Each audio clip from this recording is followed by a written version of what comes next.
Hi guys, आज हम preposition to के बारे में सीखेंगे। इंग्लिश में टू बहुत इम्पोर्टेंट प्रीपोजिशन है। टू का हिंदी मतलब होता है को, तक, की ओर, के लिए आदि। लेकिन इसका प्रयोग अलग अलग परिस्थितियों में अलग अर्थ देता है। तो आज हम इंग्लिश ग्रामर के महत्वपूर्ण प्रीपोजिशन टू को विस्तार से समझेंगे। इस वीडियो में हम सीखेंगे कि टू का प्रयोग दिशा, गंतव्य, प्राप्तकर्ता, समय, संबंध और तुलना में कैसे किया जाता है। तो इस वीडियो को लास्ट तक जरूर देखिए। तो आइए देखते हैं टू का प्रयोग डायरेक्शन मतलब दिशा बताने के लिए। जब कोई व्यक्ति या वस्तु किसी स्थान की ओर जा रही हो या जा रहे हो तब टू का प्रयोग करते हैं। आइए अब इसका एग्जाम्पल देख लेते हैं। जैसे I go to school every day, मैं रोज स्कूल जाती हूँ। यहाँ टू का उपयोग इस बात को स्पष्ट करने के लिए किया गया है जो यह बताता है कि मेरे जाने की दिशा किस जगह स्कूल की ओर है। अगर आप वाक्य में टू नहीं लगाएंगे जैसे I go school every day तो वाक्य इंग्लिश ग्रामर की दृष्टि से गलत माना जाएगा, क्योंकि इसमें जाने की जगह और व्यक्ति के बीच का संबंध मतलब दिशा स्पष्ट नहीं होगी। इंग्लिश ग्रामर के नियमों के अनुसार जब भी हम किसी दिशा या स्थान की ओर जाने की बात करते हैं जैसे दिल्ली, स्कूल, बाजार जाना, तो उस जगह के नाम से पहले टू का प्रयोग होता है। आइए अब सेकेंड एग्जाम्पल देखते हैं। She went to Delhi yesterday, वह कल दिल्ली गई। यहाँ टू एक प्रीपोजिशन ऑफ डायरेक्शन मतलब दिशा सूचक की तरह काम कर रहा है। यह सेंटेंस बताता है कि वह मतलब सी जाने की क्रिया कर रही थी और उसकी मंजिल या दिशा दिल्ली थी। मतलब डायरेक्शन बताने के लिए टू का प्रयोग हुआ है। प्रीपोजिशन का इस्तेमाल ऐसे ही अर्थ को पूरा करने के लिए किया जाता है। अब third example, we are going to the market, हम बाजार जा रहे हैं। इस सेंटेंस में भी डायरेक्शन बताने के लिए टू का प्रयोग हुआ है।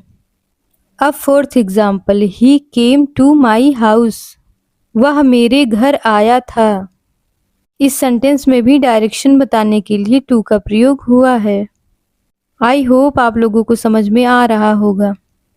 आइए अब देखते हैं टू का प्रयोग डेस्टिनेशन मतलब गंतव्य के लिए। गंतव्य का मतलब होता है मंजिल या पहुंचने का स्थान। जब किसी यात्रा का अंतिम स्थान बताया जाए तब टू का प्रयोग करते हैं।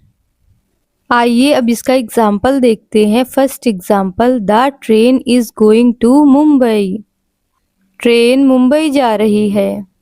तो जब भी हम किसी स्थान की ओर जाते हैं तो उस स्थान मतलब डेस्टिनेशन को जोड़ने के लिए टू का प्रयोग किया जाता है कि हमारे जाने का स्थान किस ओर है, जो यह बता रहा है कि ट्रेन किस स्थान मुंबई की ओर जा रही है।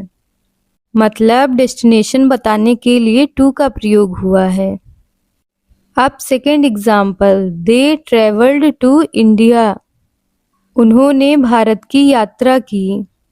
इस वाक्य में भी टू प्रीपोजिशन का उपयोग डेस्टिनेशन बताने के लिए किया गया है, जो यह दर्शाता है कि उनकी यात्रा का अंतिम लक्ष्य या स्थान भारत था।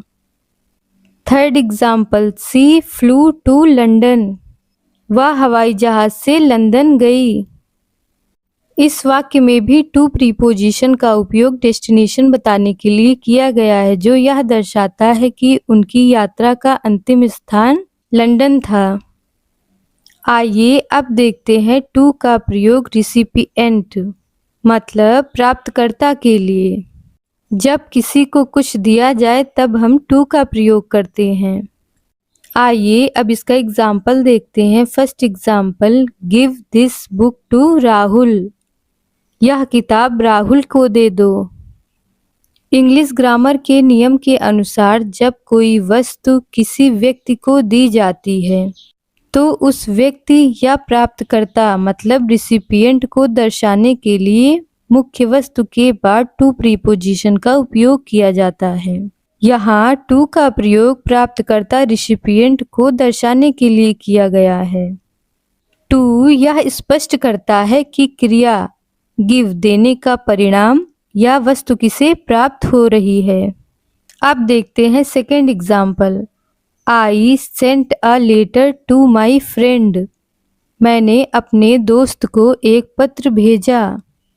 यहाँ टू का प्रयोग प्राप्तकर्ता रिसिपिएंट को दर्शाने के लिए किया गया है, जो यह बताता है कि क्रिया भेजने का प्रभाव किस पर केंद्रित है, मतलब पत्र किसे मिला।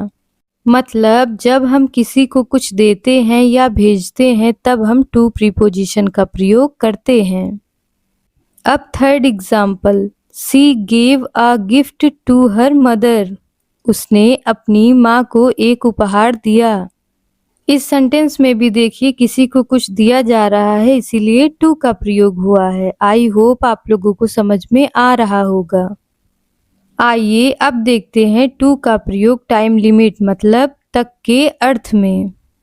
आइए अब इसका एग्जाम्पल देखते हैं। First example. It is 10 minutes to 6।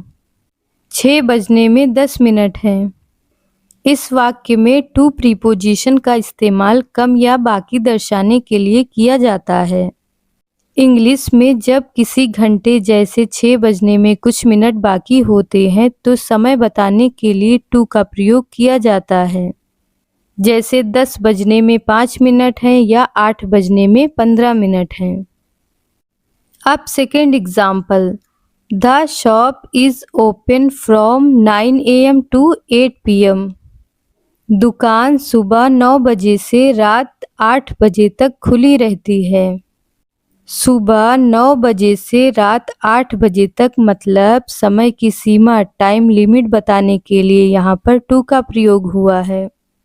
समय की अवधि बताना जब आपको किसी काम की शुरुआत और अंत का समय बताना हो तब टू प्रीपोजिशन का प्रयोग करते हैं।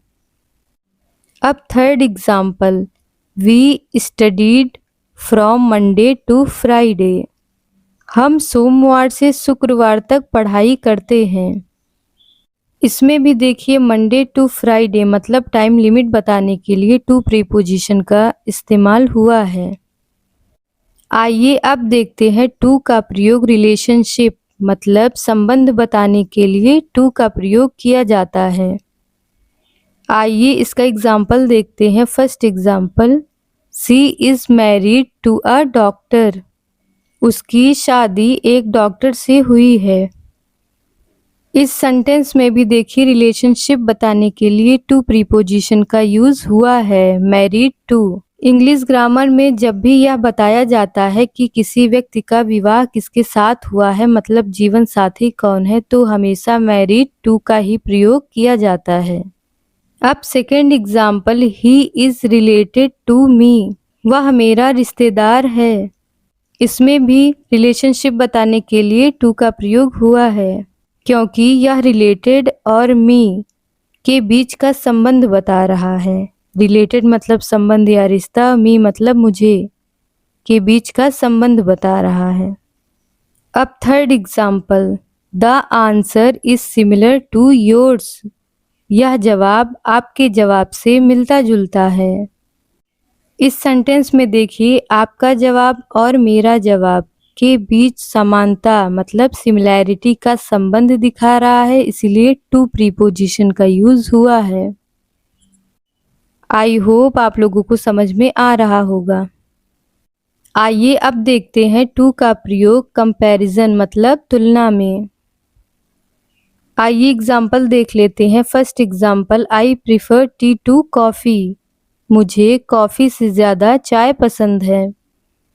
जब आप दो चीज़ों जैसे टी और कॉफ़ी की तुलना करते हैं और यह बताते हैं कि आपको एक चीज़ दूसरे के मुकाबले कितनी अच्छी लगती है तो टू प्रीपोजिशन का प्रयोग किया जाता है। अब second example. This car is superior to that one. यह कार उस कार से बेहतर है। इस सेंटेंस में भी देखिए हम कंपैरिजन कर रहे हैं, जैसे यह कार उस कार से बेहतर है, इसीलिए टू प्रीपोजिशन का यूज हुआ है। अब third example, he is junior to me, वह मुझसे छोटा है। इस सेंटेंस में भी हम कंपैरिजन कर रहे हैं, वह मुझसे छोटा है, इसीलिए टू प्रीपोजिशन का यूज हुआ है। आई होप आप लोगों को समझ में आ रहा होगा। आइए अब देखते हैं टू प्लस वर्ब इन्फिनिटिव। यह प्रीपोजिशन वाला प्रयोग नहीं बल्कि इन्फिनिटिव का प्रयोग है, फिर भी स्टूडेंट अक्सर कंफ्यूज होते हैं। इन्फिनिटिव का मतलब होता है दो क्रियाओं को जोड़ना। आइए इसका एग्जाम्पल देखते हैं। First example, I want to learn English, मैं अंग्रेजी सीखना चाहता हूँ। इस वाक्य में मुख्य क्रियाएं वर्ब्स, पहला वांट मतलब चाहना, सेकंड लर्न मतलब सीखना। इंग्लिश ग्रामर के नियम के अनुसार जब हम मुख्य क्रिया के बाद दूसरी मुख्य क्रिया लगाते हैं तो दूसरी क्रिया के आगे टू का प्रयोग किया जाता है, इसे इन्फिनिटिव कहा जाता है।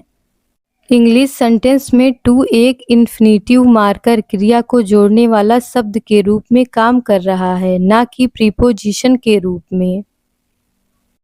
अब second example, she likes to read books, उसे किताबें पढ़ना पसंद है।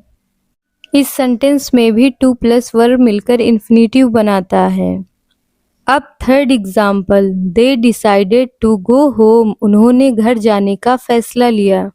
इसमें पहला वर्ब डिसाइडेड तथा दूसरा वर्ब गो है, तो उसे जोड़ने के लिए इन्फिनिटिव टू प्लस वर्ब का प्रयोग किया जाता है। यहाँ टू प्लस वर्ब मिलकर इन्फिनिटिव बनाता है। आई होप आप लोगों को समझ में आ रहा होगा। आइए अब देखते हैं practice exercise. I am going to school, मैं स्कूल जा रहा हूँ। She gave the pen to me, उसने मुझे पेन दिया। दे ट्रेवल्ड टू चेन्नई, वे चेन्नई गए। He is married to a teacher, उसने एक टीचर से शादी की है। I prefer milk to coffee, मुझे कॉफ़ी से ज़्यादा दूध पसंद है। अगर आप ऐसे ही 10-15 सेंटेंस बोलकर और लिखकर प्रैक्टिस करेंगे तो आप टू प्रीपोजिशन का प्रयोग करना आसानी से सीख जाएंगे। आई होप आप लोगों को समझ में आया होगा। ऐसी न्यू वीडियो देखने के लिए please like, share and subscribe करें। Thank you.